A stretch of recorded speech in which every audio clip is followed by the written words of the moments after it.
নমস্কার, আমি অপু বলছি। আর আজকে আমি করব ঠেকুয়া। আছেন আপনারা সবাই।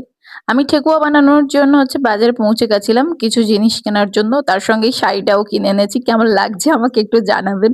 আমি ওদের মতো সাজার একটু চেষ্টা করেছি। জানি না কতটুকু পেরেছি। ঠেকুয়া বানানোর জন্য গুড় একটু ভিজিয়ে নিলাম। ওটা পরে আবার জাল করে নেবো আর কি। আর আপনারা ঠেকুয়া বানানোর জন্য যতটা একটা মাপ পরিমাণ আটা নেবেন, যতটা পরিমাণ আটা নেবে ততটাই পরিমাণ সুজি নিয়ে নেবেন। তার সাথে ২-৩টে এলাচ একটু ভেঙে দিয়ে দেবেন। ভেঙে দিতে পারেন বা পিষে দিতে পারেন।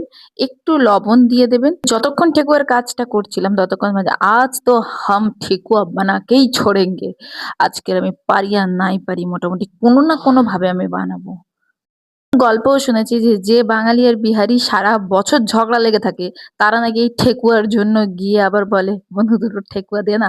এরকম এরকম জিনিসগুলো আমাদের অফিসেও আজ কেউ কেউ আছে যারা সারা বছর ঝগড়া লেগে থাকে কিন্তু এই ঠেকুয়ার দিনে গিয়ে তাদের কাছে চায়।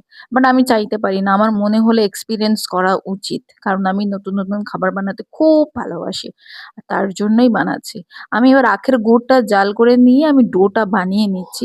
কিন্তু অনেক দিনের শখ যে আমি ছট পূজা করব, ছট পূজার উপোস করব, কিন্তু প্রপার তারিখে সে আমি জানি না নিয়ম, জন্য আমি করতে পারি না। ঠিকঠাক তো নিয়মও তো জানতে হবে। কিন্তু এবার অনেকে বলবে যে বাঙালি বাড়িতেও হয়, বাট বাঙালিরা অনেকেই করে, কিন্তু যারা করে তারা করে, বেশিরভাগ বাঙালি তো করেই না।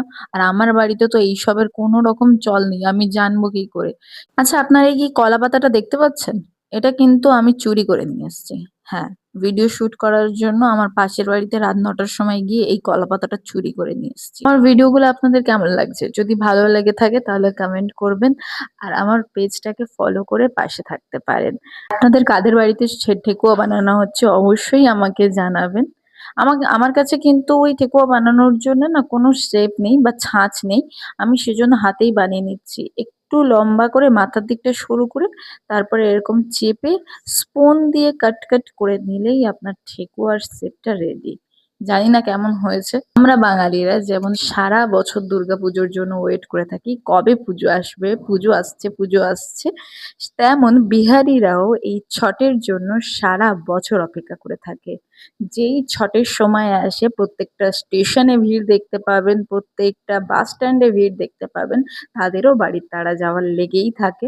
যারা না বাড়ি ফিরতে পারে তারা সেখানেই থেকে ছোট করে ছট পূজার আয়োজন করে এবং সেখানেই ব্রত পালন করে।